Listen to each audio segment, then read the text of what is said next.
All right, so as you've noticed, the title of our conference is Innovation for Shared Prosperity. I just wanted to clarify something.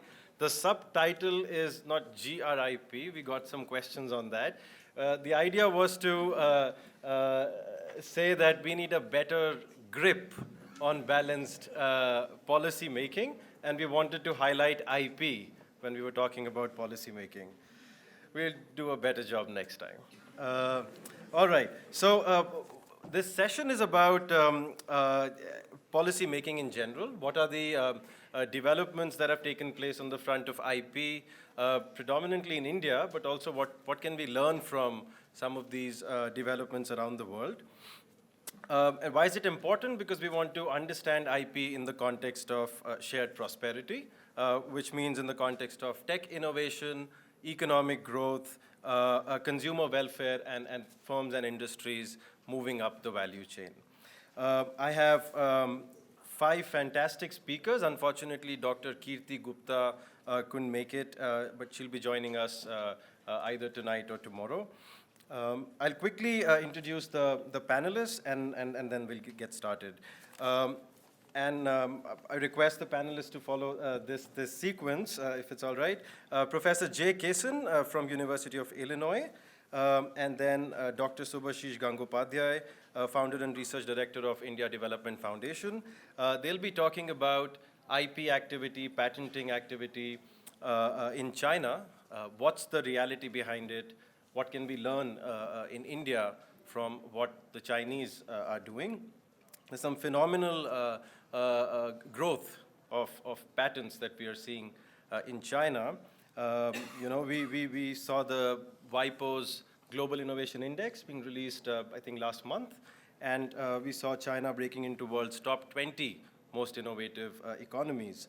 So they're breaking all kinds of IP records. The question is that really exceptional, phenomenal? What's the reality? Our first 2 panelists are going to touch on that. Then we have Dr. Anil Wali, Managing Director of Foundation for Innovation and Tech Transfer in IIT Delhi. He's going to bring the Indian perspective. Madam Sundararajan talked about startups, so he's going to share with us some of the insights on how is IP relevant to startups, why are startups important in the first place as users of technology, beneficiaries of tech transfer, and creators and generators of intellectual property. Then we have Mr. Arvind Agarwal, Advisor, Broadband and Policy Analysis of TRAI, that's Telecom Regulatory Authority of India. He played a very, very significant role in a policy paper that TRAI released on boosting local manufacturing in telecom equipment. So he'll share with us some insights from that and how IP plays a role in that context. He's also hopefully going to touch on the issue of SEPs, Standard Essential Patents, in that context.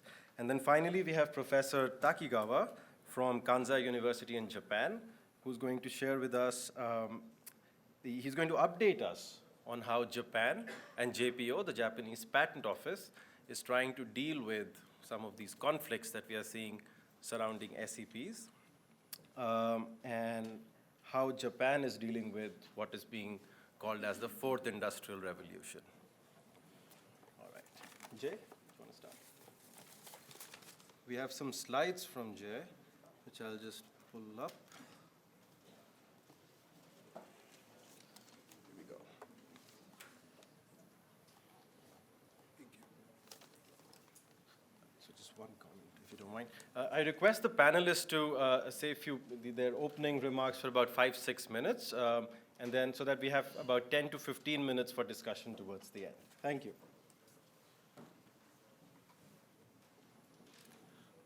Thank you very much. I just want to share with you some data and some empirical analysis. Obviously, thank you for being here and for inviting me. So this is some data that I collected in the past few years, which began when I was in the inaugural round of Thomas Edison Scholars at the U.S. Patent and Trademark Office.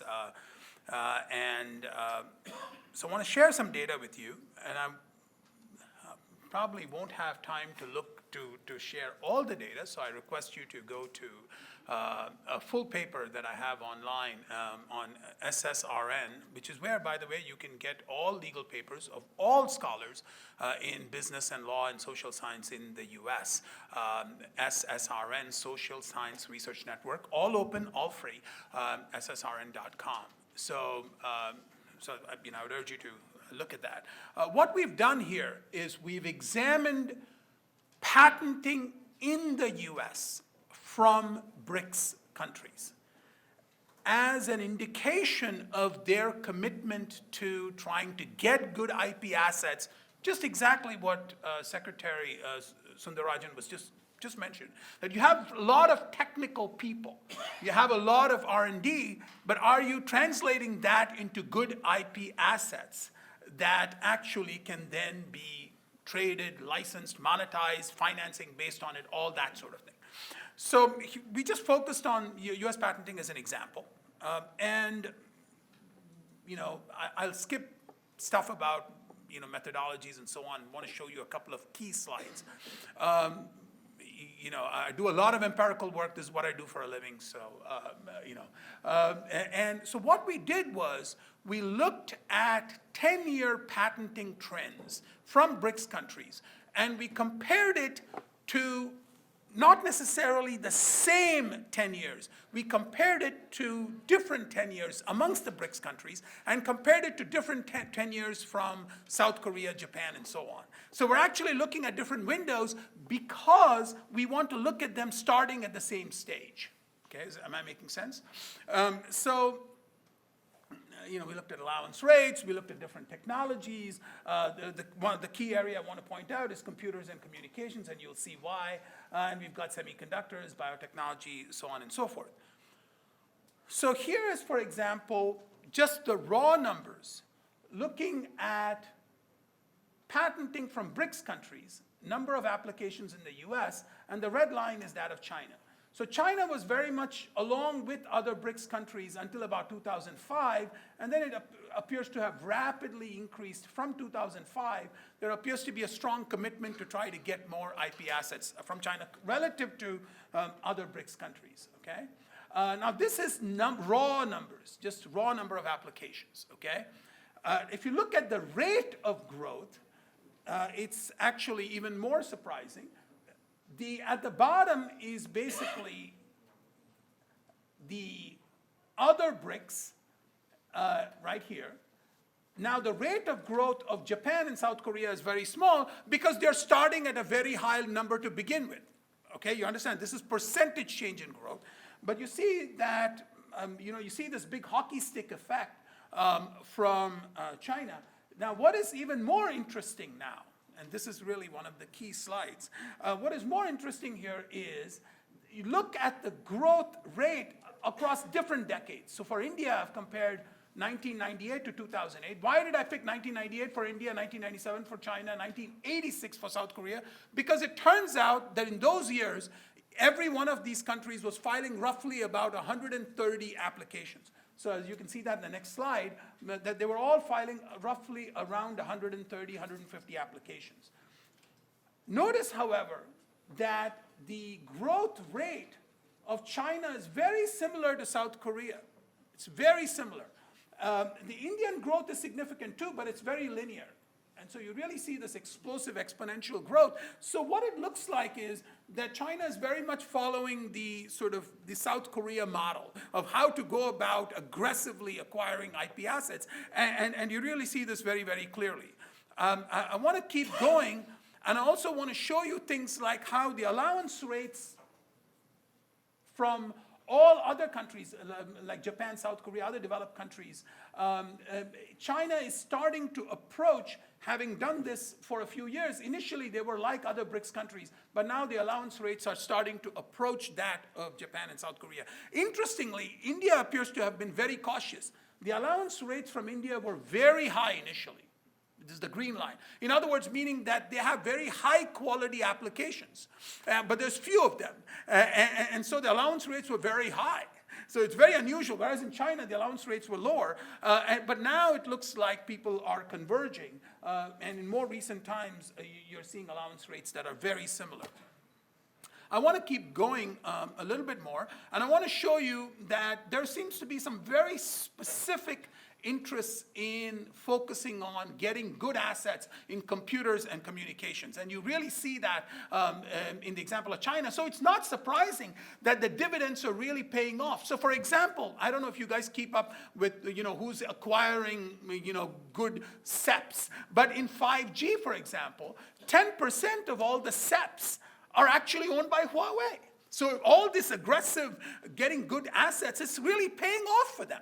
Since 2004, they've been attending all these SSO meetings in IEEE and ETSI and so on, and now you see the results. 10% of the SEPs, 5G, are actually owned by Huawei.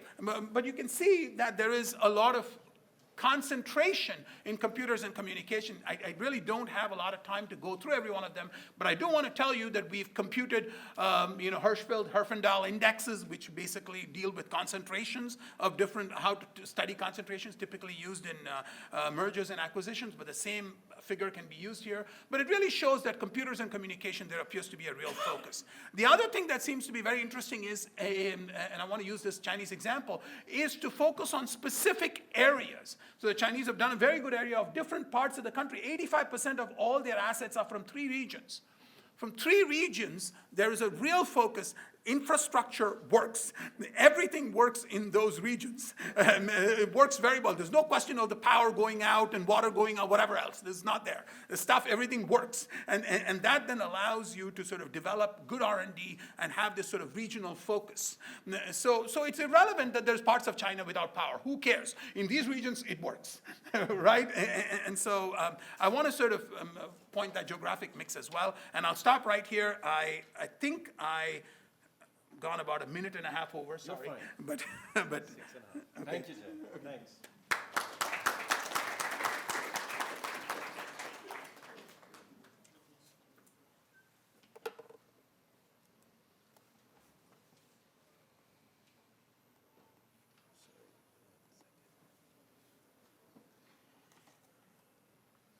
Thank you. I have no slides. So, and I have what, 5 minutes, is it, or 6.5 minutes? 6. We can negotiate on the remaining. Okay. So no stories. I'll get straight into it. We're talking about shared prosperity and policy making for that, and I'm going to refer to 2 things that I think we could discuss in more detail. The first thing I want to talk about is how policy or the approach of regulatory authorities need to take into account the Indian context when we are dealing with specific issues. The reason why I make this point is because India historically, especially post-47, 1947 that is, have historically tried to follow other countries. Right? If you look at our decadal economic policy making, it has always been what some other country had done the decade before. Right? So we started by trying to follow Japan, then we went on to South Korea, then we went on to East Asia, and now we are trying to follow China. And when it comes to technology policy, we are trying to figure out what the European court and the American courts are doing. I think that is bad policy making, right? We have not been able to catch up with any of these countries, and therefore we should not try in the technology sphere to do the same thing all over again. So I would strongly urge everybody, and I was very, very excited by what the IT secretary just said. She said that we need academics, businesses, policymakers, all to sit in the same room and participate. She said that she preferred diverse interests more than professional interests, but I would still think that give them equal weightage. Make sure that there are professionals in the room too. It is essential that we really figure out what is it that India needs. Right? So that's the first thing I will say, and therefore these papers that periodically come out as to whether we should charge pricing or do price posting according to SSPPU. I'm sure most of you don't know what it means. It took me a long time to commit to memory what it means. Right? So, but I still prefer to use the acronym. Or whether royalty rates as they're being charged on end prices should be allowed. I think that instead of looking at what other courts have done in this instance, we should try and figure out what is best in our interests. And in that context, we have done some work, but we can talk about it later. The other thing I want to talk about is that there are a lot of business schools in India, and there are, universities like Jindal are doing a great job. I would urge them to start an intellectual asset management course. And I think that is the crying need. There are very few universities in the world that have that, right? So we could at least innovate and be at the forefront of this program, intellectual asset management. I think it is essential that all our scientists need to be able to handle this. And for the economy as a whole, for the society as a whole, that would be hugely beneficial. The other thing, since it was mentioned that I'll be talking about China, I'm not talking about China, I've been talking about China and India. Okay? So what we have done is very similar to what Jay just presented that he had done for BRICS in patenting in China. We had just looked at similar things of patent activity within China, patent activity within India, patent activity between India and China, right?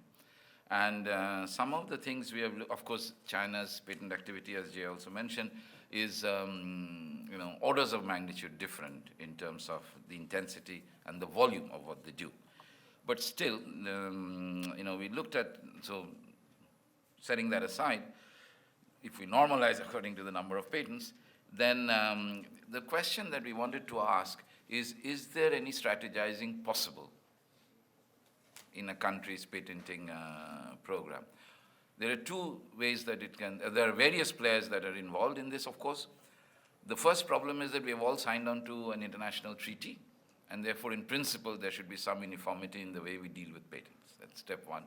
The question now is that uniformity very tight, or is there a lot of gray area? And that is what we wanted to explore. And there, clearly, the players are very important. Companies which are, I shouldn't say companies, entities which apply for patents in a particular jurisdiction play a strategic game. The patent office can play a strategic game.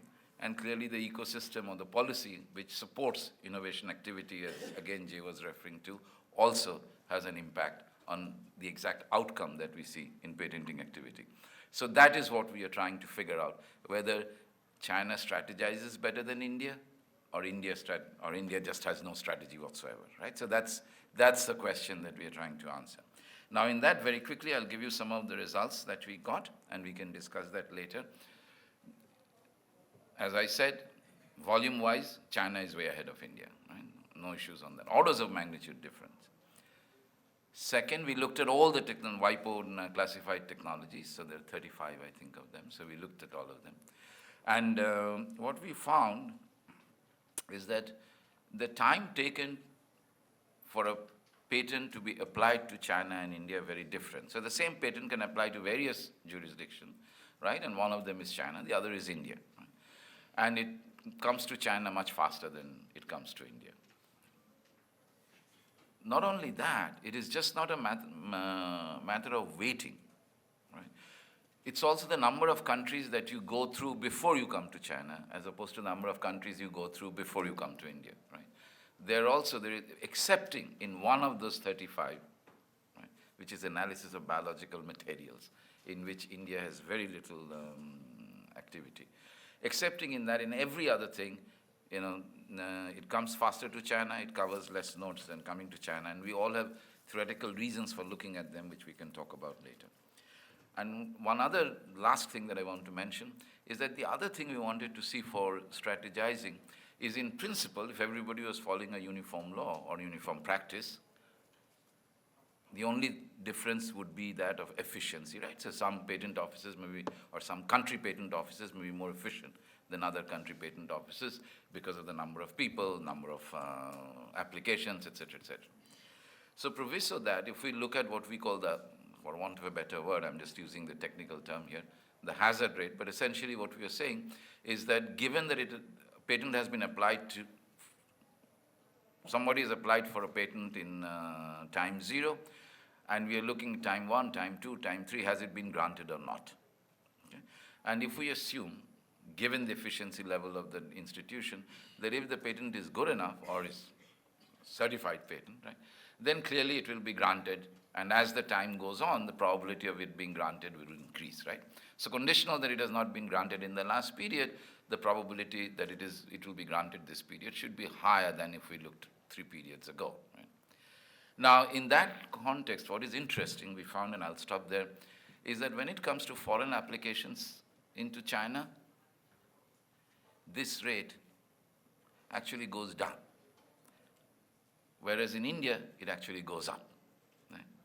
So not only does, and there are two parts to this, not only does India grant foreign patents faster than it grants domestic applications, right? But if I correct for the efficiency level, then also India seems to favor foreign applicants to domestic applicants. I say seems to, I'll explain why. And in China, it's exactly the opposite. Now, this could be because of the quality of patents, which Jay had already mentioned, which I, as an economist, am not in a proper position to judge. And I will not take that minute, thank you. And therefore, so there could be various reasons for this, but these are the types of strategic activities in the two economies and the markets that we're trying to look at. Thank you.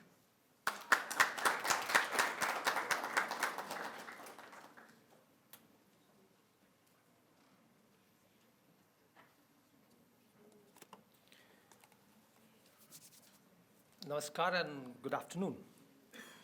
So after a wonderful articulation by the Secretary earlier on and Jay and my friend Subhashish, I had a pleasant meeting with Prabhuda also in the morning.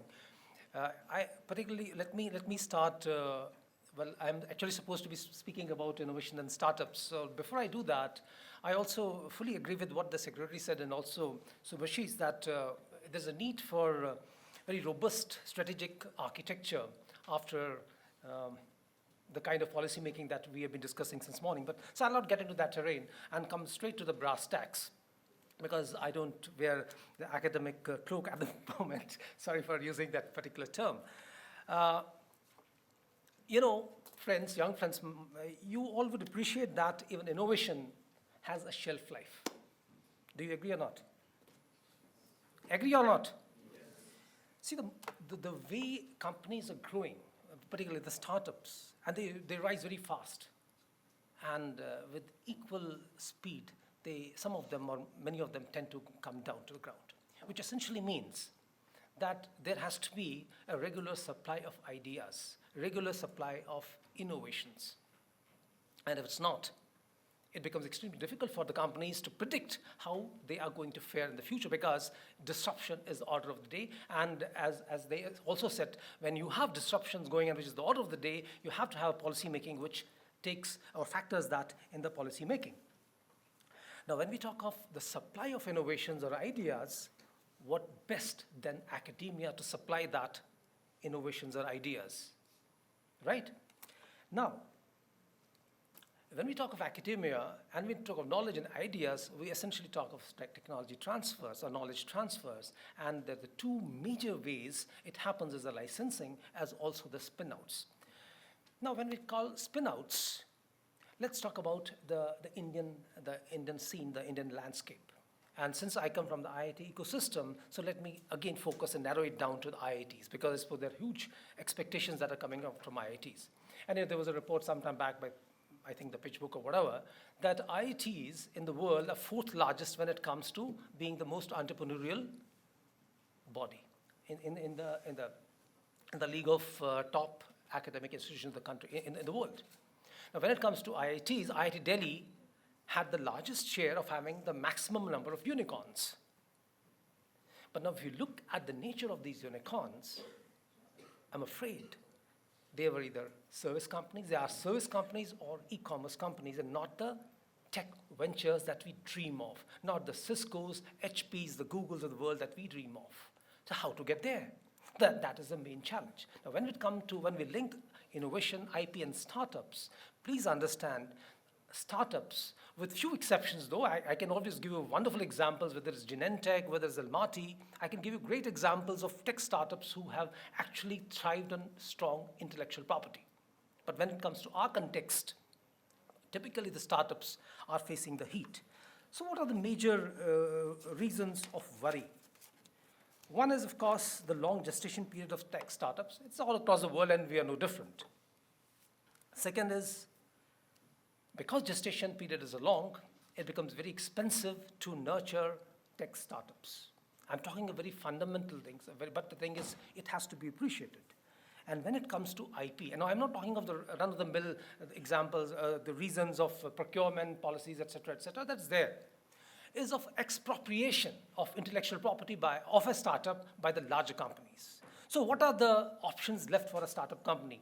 Either you build your own value chain and be at the risk of the market forces, including the procurement, expropriation, et cetera, or join an existing value chain.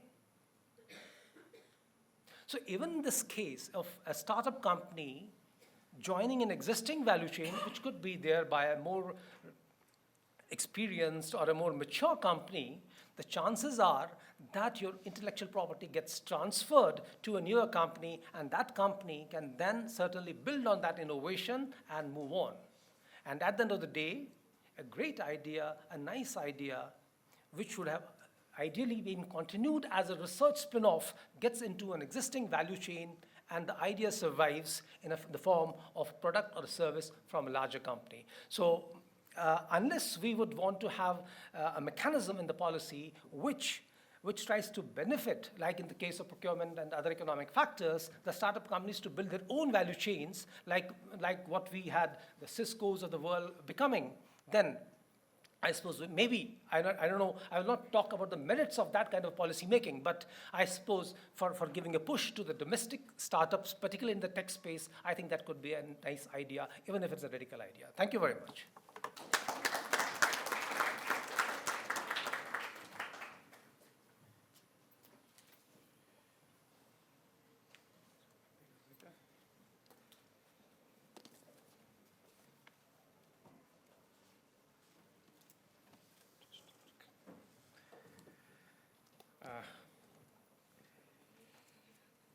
Dignitaries on the dais and dignitaries of the dais and students, good afternoon. I think this is the basic issue. You want grip and you want innovation, right? So once you have grip, then there will be no innovation. These two are contradictory. I think this is where the problem is, that we want to complete our degree in a time-bound manner, right? I don't know what is now with OPs in the university, but it has to be completed in 4 years, right? We want to complete our PhD in given time frame, right? When you have such a time-bound things, not time-bound for when you are coming from the train or from college to this place, but time-bound when it comes to study, it comes to academics, it comes to innovation, then there is a problem.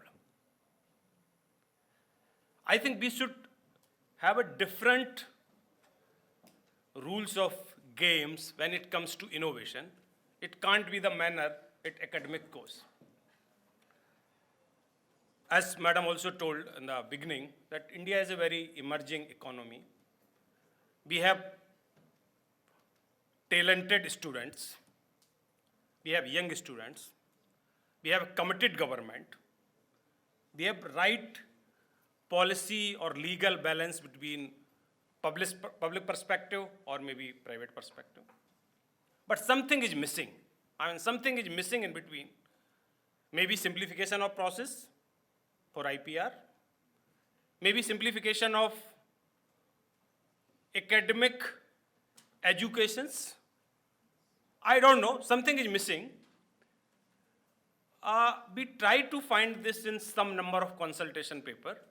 We means, when I say we, that means Telecom Regulatory Authority of India. We issued the consultation paper last year to identify why some manufacturing is lacking in this country, local equipment manufacturing is lacking in this country, why innovation is not being done in this country. We investigated this matter, like we investigate some other matters also. And there are a number of regions. There could be, it's not a single region. Innovations, IPR, people say simplification of process while you are going for IPR.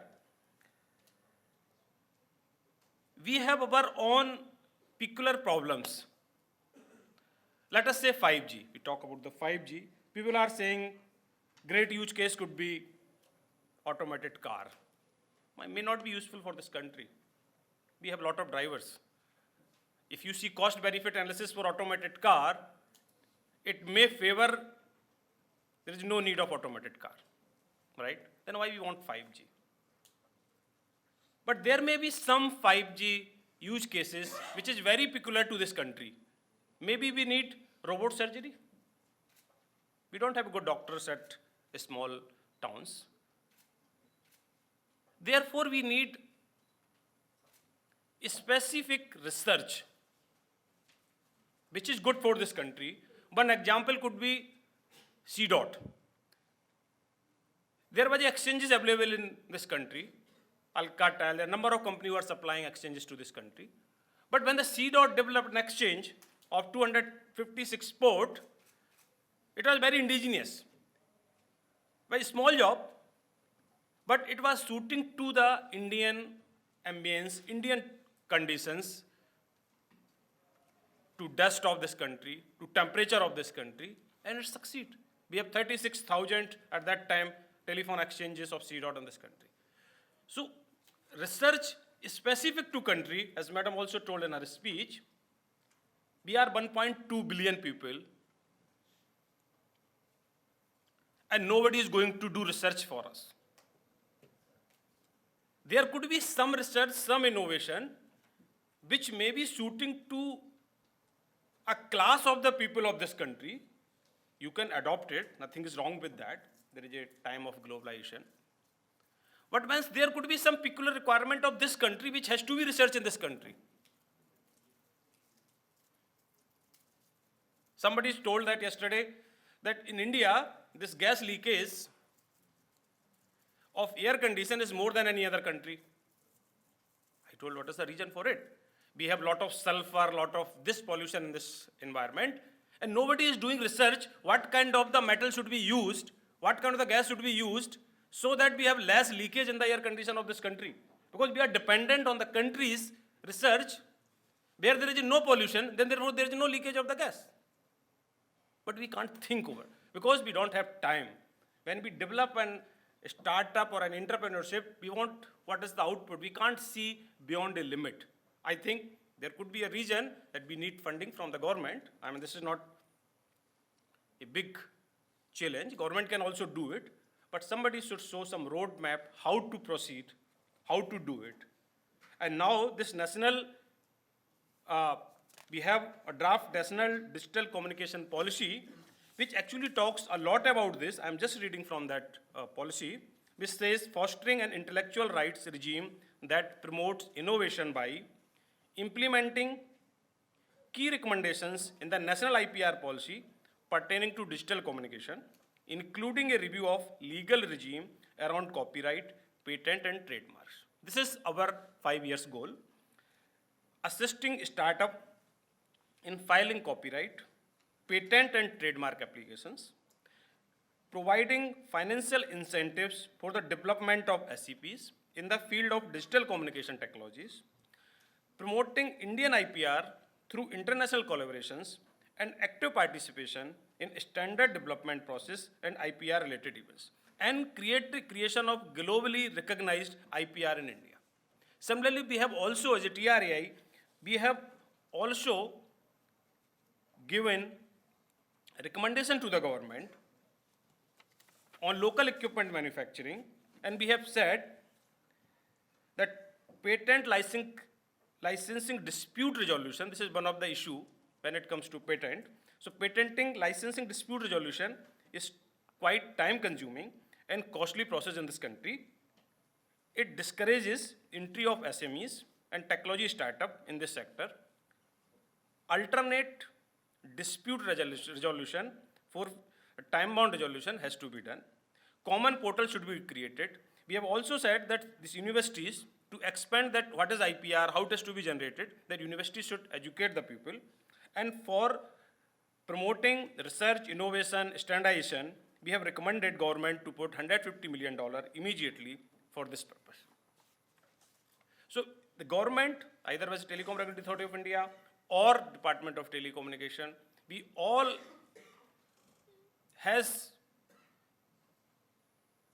we have all started working on this, you say, or we are already working on it. Recognize this as a problem, and this is now duty of everybody, whether it's a college, whether it is a government, whether it's a regulator. They should work together to do something good in this field. Thank you very much.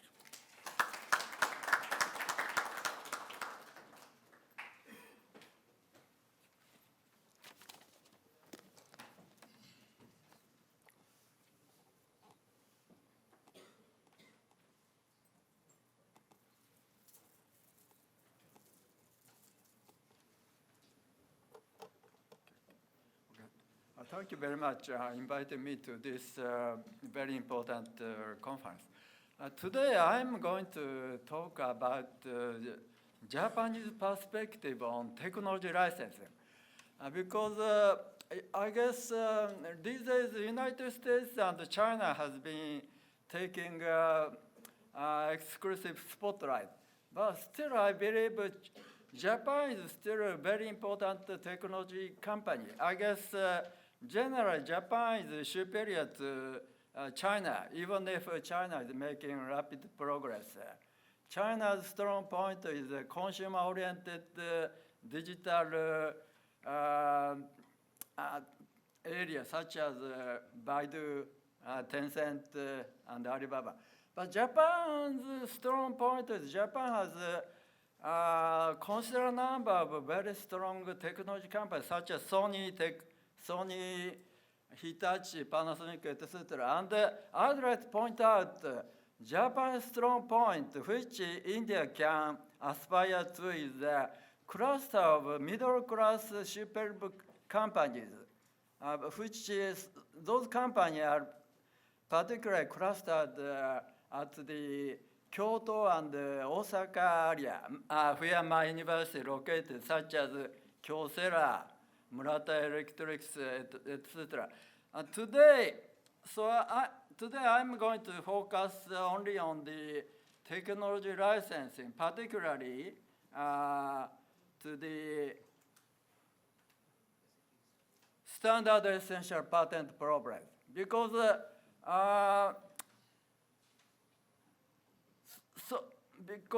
this is because of the now evolving so-called fourth industrial revolution, which is typified by the Internet of Things. This becomes very important. Why this is important? And why Japanese companies and also Japanese Economic Ministry and Competition Agencies are very much focused on this fourth industrial revolution idea. Because, for instance, Japanese Ministry of Economy, a very powerful ministry, which used to be known as Notorious MITI. But still, this ministry is very powerful among Japanese bureaucracy, particularly economic area. So this ministry has recently come up with a report on fourth industrial revolution, focusing particularly on Internet of Things. So everyone, I guess, knows about Internet of Things. This is a very important phenomenon in which Internet has been assimilating into general technology, not only the information technology, but appliance and automobile industry. Why Japanese companies are ministry so much worried or concerned about this fourth industrial revolution and the Internet of Things is that Japanese strong point, is on the appliance and the automobile. Toyota, Panasonic, etc. They are appliance and the automobile. So Japan's strong point is not the Internet area. Internet area strong point is almost exclusively United States is so powerful, United States technology companies, Intel, Qualcomm, etc. And so Japanese companies are concerned that Because of this Internet of Things, appliance and automobile industries become just like IT industries, where technology license is so important. Why technology license is so important? It's mainly because of standard problems. Technology standard is so important for IT technology. So, for instance, your smartphone, it includes 5G, etc. So, because of standard, you can communicate between iPhone to Samsung, etc.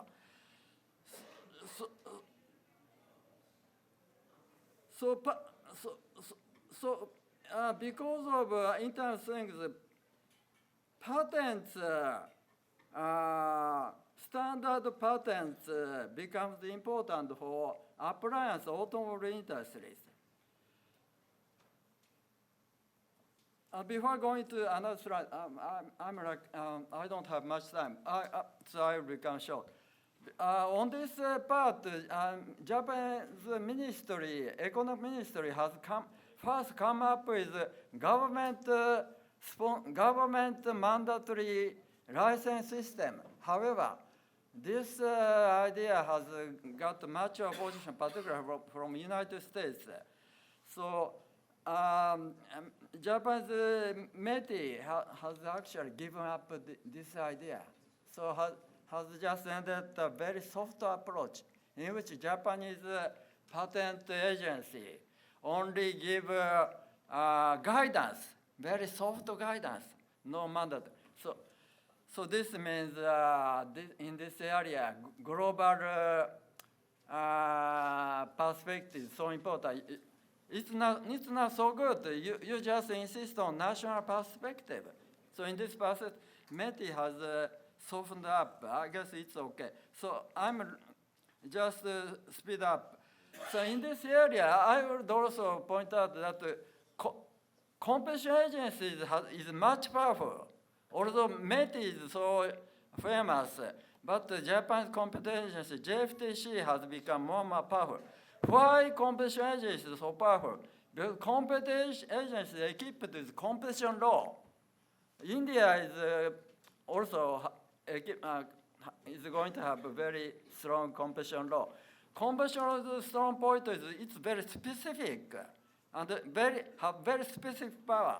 JFTC has been doing nice job in this area. In this point, I may have time to go into this area, to discussion area. And I would also only sum up by saying that there is a so-called hold-up and hold-out problem. I don't have time to go into detail. Hold up, hold out. So this balancing between standard technology holder and the implementers. So this balancing has become so important globally. And Japan has making its contribution in this area. Okay, so thank you. At this stage, I stop at this. Thank you very much. Thank you very much, all the panelists. We have about 10 to 15 minutes for questions and some discussion before we break for lunch. Any questions from the audience? I have one, but I'll reserve it for the end. Yes, Professor Ganguly. Two questions which I addressed, one to Subhashish and the other to Jay. The two are sort of interrelated. Looking at China, for example, and India, you showed the rate of patenting in China, and what you showed was the rate at which patents are granted and the time gap between the first filing of a patent and then coming either into India or China. So the two are very interrelated. Now, when you look at China and the growth that it took place, it's very close to their industrial policy as well. So I think we need to look very closely as to what is the industrial policy here, the industrial policy there, and how that whole process changed and the laws that changed with it. In India, we have not been able to keep these two sort of parallel. That's point number one. So your comments on that. And number two, in terms of, to Subhash's, the point is that the rate of these filings in India, you said out of the 35, WIPO, but for one. The rest, everything goes, it's opposite in India and in China, the part. Now the point is that, why is it so? Because if you look at the rate of investments that have taken place in China and the rate of investments in India, in China they have been fast, much faster. It should have been the other way around, isn't it? If your observation is correct. So these two points.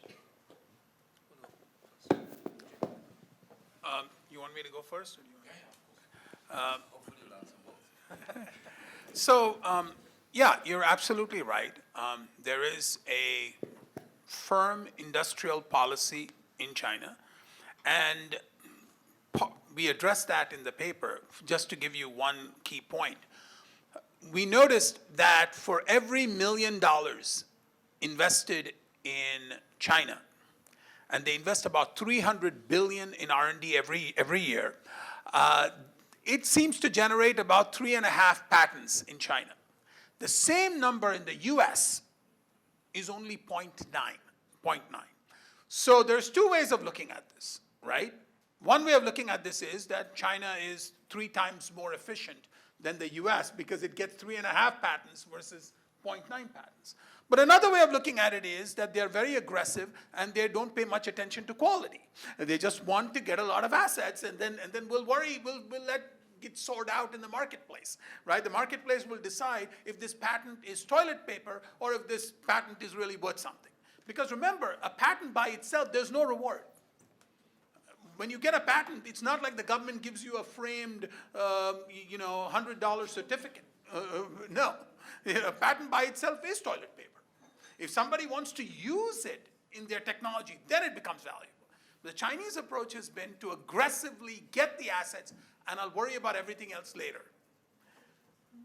So that's one approach, and we can decide if, so that's why I showed you the data from India where the patenting rates are so high. That means you're doing the opposite thing. You're being so careful that basically, you're being cautious. So that's one. The second aspect that I want to mention, there is an industrial policy approach because initially China started by patenting a lot in the chemical and bio space as well. And then they realized that this is not a smart way to go, and we really need to focus more on computers and communication. And so the technology concentration also changed. So it's a very strategic choice made in the 10-year plans.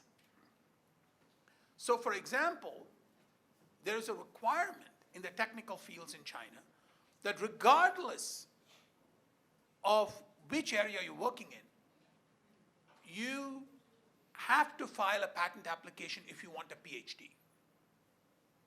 Okay? There's certain areas in the technical fields where that's a requirement. So what happens is a lot of PhD students file for the patent, but then they never follow up by prosecuting it. So there's a lot of filed applications, but there's no issued patents. There's a very nice paper done on this that shows that too. So that's also part of industrial policy. So anyway, we understand that you can set up all kinds of incentives, and people respond to incentives. We all know that.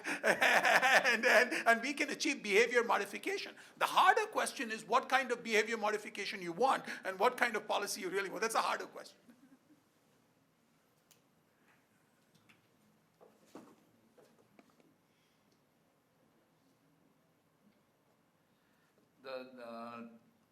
Just two quick things. I think in addition to industrial policy, one other thing that China did, which you just hinted at, but if I look at the data, it's quite amazing to see how they focused their entire human capital policy. Yes. So I think in about 4 years, 4 or 5 years, I forget the exact, they almost doubled the number of engineering seats and, engineering programs, right? So we have no such strategy at at hand, because innovation cannot happen with investment in physical capital alone, right? Or great thinking. We have to invest in human capital. And in India, the labor markets are very bad.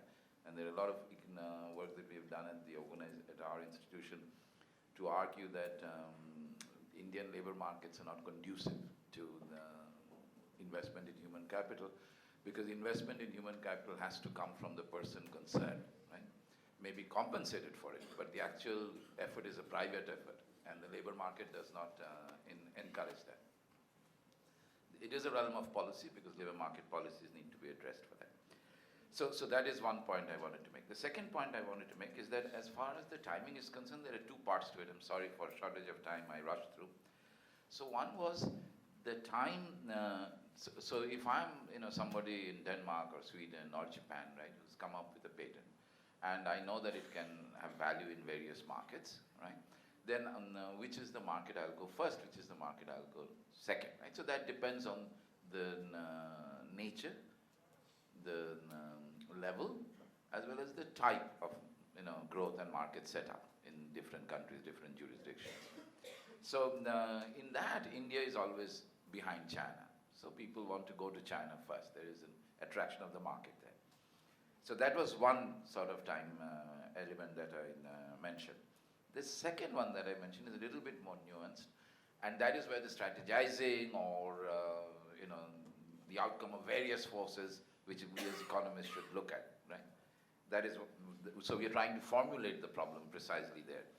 So what we found is that when it comes to the granting of patents, or what we call the grant lag, right, the time taken to grant a patent, in China, it's actually slower than in India, overall.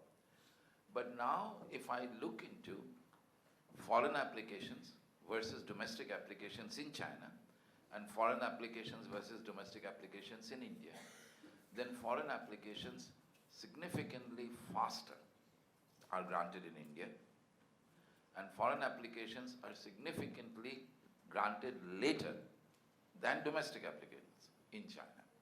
So that's the differentiation. But the point is that if you look at India, of the 45,000 applications that are filed roughly in a year now, 45,000 is the number approximately, give or take a couple of thousand here or there. You find that in India, about 80+% of that 45,000 is all foreign applications. It's much more Yeah. than that, by the way. It is. It is much more, yeah. It's more than that. I follow that very regularly. So it's 80+. I'm just saying 80+. The rest of it are from Indian origin. Now, so there is a tilt already there. So therefore the number that will be granted will of course be more for foreign applications than Indian applications, because less number of Indian applications. However, having said that, what happens is that you have to understand a bit of the examination process. Now, in the examination process, when that takes place there, the response and the rate of response of the Indian applicants is much slower than the rate of response of the foreign applicants. That makes a big difference in the rate of... Absolutely, absolutely. You see, the thing is, first is formulating the problem, right? So now we are digging into it, and yes, indeed, that is one of the things that we have found. In fact, many applications are never granted because Indian applications, never turn up again. Yes, if any question is asked, they don't answer. They don't respond. Yeah. So yes, we are looking into that, but this was just setting the problem, or formulating the problem first. But I do agree with you to one extent, to some extent. As far as China is concerned, they do give a lot of importance to domestic applications as opposed to the foreign applications. But the rate of grant is not biased in that sense. Thank you. I think Indra has a question, I think. Thank you to all the panel members. In the last 3 years or so in India, we have seen a number of policy documents, up for consultation. We have starting from National IPR Policy to the TRI Constellation Paper, now the National Digital Communications Paper, so on and so forth. So in that context, what is the concept of innovation or the framework of innovation India is thinking about, and leading up to the broad question of nation building, a digital India, and make in India. Maybe Professor Wali or Professor Gangopadhyay, Mr. Kumar would like to attempt that question.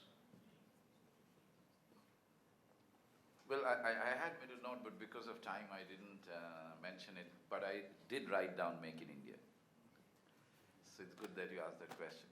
This is something we have as an innovation policy. This is my opinion, so open to attack, of course. I think much of what we are doing, especially when it comes to competition policy, industrial policy, Make in India policy, and all of that, is that, you know, if I talk of a 100 rupee product, we are really fighting about making the 5 rupee that we are getting of that 100 rupee product, the value that we are generating of that 100 rupee product, moving it from 5 to 6. Whereas when we talk of innovation policy, we really focused on that 95, that why shouldn't that 95 come to us, right? What do we need to do to be able to get that 95? So unfortunately, you know, there is not much time to talk about competition policy in IP, but many of the things that Professor Takigawa already mentioned, right? We could talk about that, how it is being worked out in India to actually what I think is detrimental to India in the long run, right? It may help, for example, if I move the 5 rupee to 6 rupees for the Indian manufacturer, this production of mobile telephony, for example, mobile telephones, I'm pretty sure these companies will not be there after 5, 6, 7 years. They would have made their money and gone out, right? And so 5, 6 years, we would not have focused on the 95 rupees.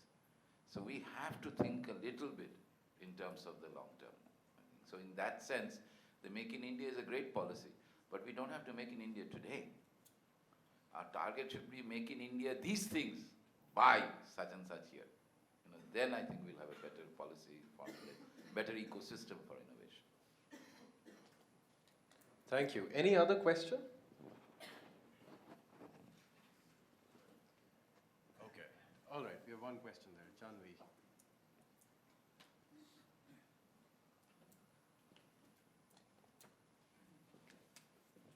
So my question is directed towards Mr. Arvind Kumar, but any comments from the dais is appreciated. Sir, you talked about adoption of policies in your talk. So what do you think is the immediate solution for this? Like you took the example of the AC, right? Air conditioner. So you know it's not working. So still you're implementing it and you're going forward with it. So should there be a trial basis? I mean, what can be an immediate solution for this?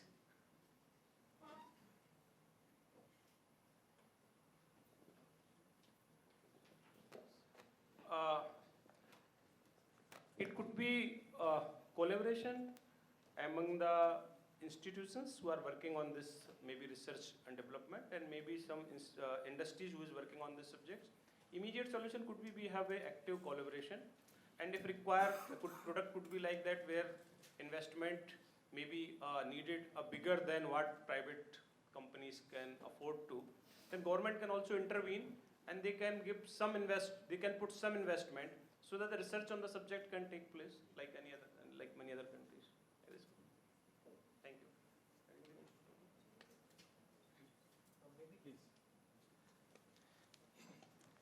Actually, I had wanted to go away from the topic of IP, but then I actually was drawn into the whirlpool. Well, I think let me just briefly mention about the merits of partnership. So let me give a live example of one very simple product called a Smart Cane. I don't know how many of you have heard it. It's basically an assistive device for the visually challenged. So in this particular product, well, let me just get up. So the Smart Cane is an assistive device for the visually challenged. So you may ask, so what's special about this stick or Smart Cane? Because there's so many canes anyway available. Well, the peculiar feature of this Smart Cane is that it helps the person, in this case the visually challenged person, to negotiate knee above obstacles. The other one is you actually go on tapping the floor or the road and try to see whether there is any pit or any such thing. Okay, this is the one. Okay. So what was the merit of this partnership? So this is where IIT Delhi provided the strategic and technology leadership. But that is not enough. Whenever you talk of innovation, in fact, I wanted to speak more about the innovation policy rather than the IPR policy, because I don't want to make comments on the latest IPR policy that we have had, because it has drawn in various kinds of contrarian views. So I'm trying to wait that. So there was an NGO or a civil body called Saksham Trust, which provided actually the test bed. Okay. The funds for this came from a charity out of the UK, that is Wellcome Foundation, and a manufacturing unit called Phoenix Medical Solutions, based out of Chennai, which actually did the manufacturing, the piloting, and all that stuff. So important thing is this partnership, the public-private partnership, you may like to call it so, was actually critical to bring this product into the marketplace, and we are actually selling it on, when I see the startup companies actually selling it on the e-commerce sites, the Snapdeals of the world. But what is important is the merit of this particular partnership. IP belonged to IIT Delhi. Okay, this is what we actually doled out, and for a fee which actually would make you laugh, because it's actually free really. But the revenues or the royalties that we are getting is to the tune of few lakhs every quarter. So that is the merit of partnership that I wanted to highlight. Thank you. We have only 2 minutes left, but I'll just flag. Oh, all right, sure. Please keep it short. Yeah, I'll keep it very short. Very short. My question is to Mr. Nakagawa, and it relates to if you could share some best practices. So my question is to Mr. Takigawa, and if you could share some best practices about commercialization of patents in Japan. Because I believe not many, that's what I have read, that not many countries, even if they get a lot of patents, they really do not end up in commercialization. And unless until we commercialize, it really will not generate value, no matter how many patents we acquire. So I am looking to some best practices which Japan has. それ、コマーシャライゼーションをwhat? She's talking about commercialization of patents, IP. Patent has always been commercialized, you know. Patent is a big, involve big money, and that's why a company is so much concerned about patent licensing. Yeah, so that's why, you know, particularly in this IT area, standard is so important. Standards is so much closely related with patent licensing, because standard involves hundreds. In IT area, one standard involves hundreds of patents, each of which costs you hundreds of millions, you know. So that's why Japanese companies such as Kyocera, Honda are so much concerned about standard patent, etc. Lot of money is involved, and the lawyers are making a lot of money, particularly American lawyers. So this is, commercialization is the basic of a patent program. If I may? Sure. Yeah. If you can please keep it. Okay, I think we can discuss this offline, because I think this is the topic we actually I already speak. That's No, fine. that's fine. I had a question, but I'm going to convert it into a comment, which I want to throw open, and then we'll break for lunch. We heard very interesting things, and this is what I got from all the different speakers. So Mr. Kumar basically said that, you know, there's something missing despite laws and regulations, policies being in place. Dr. Wali talked about certain challenges that startups are facing, particularly in India, despite, again, an ecosystem being in place. Japan is a completely different story. The fact that Professor Takigawa said that patents have always been about money and commercialization, that's coming from a very specific place. You know, Japan is the first country to introduce a separate patent classification for IoT also. So they're far ahead. I'm getting to something else though. Professor Kaisen talked about commitment that we see from Chinese innovators, and also to a certain extent from policymakers.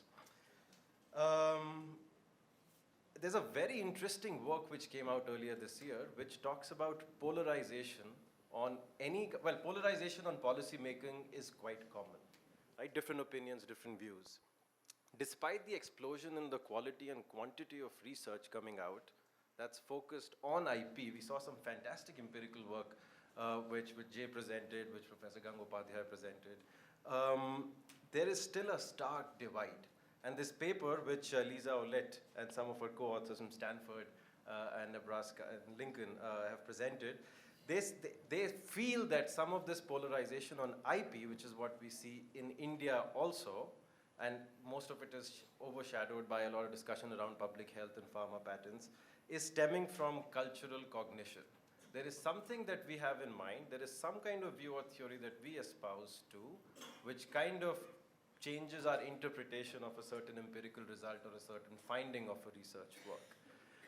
Is the problem there?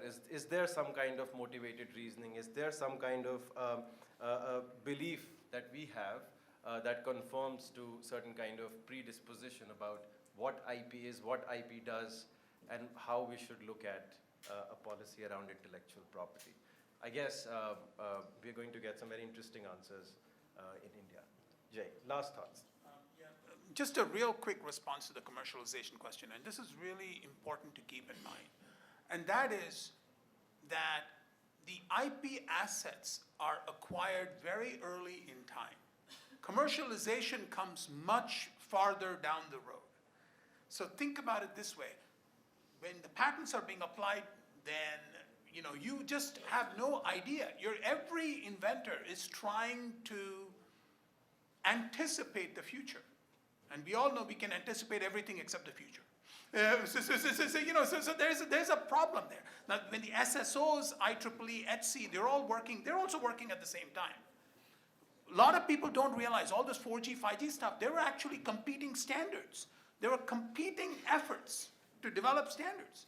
And companies were trying to get all kinds of patents. So basically, the truth is, there's good empirical work showing that something like 87% of patents are trees falling soundlessly in the forest. This is the truth. This is the truth. So it's a crapshoot. Just understand that. Nevertheless, there is value if some of your IP is in fact embraced by everybody else. And so you have no choice but to go out there and keep swinging. And you don't know whether it's going to be, one run or a six. Just got to keep swinging. Thank you. That was a good point to stop the discussion. Thank you very much, all the panelists. Can we have a big round of applause for all the speakers?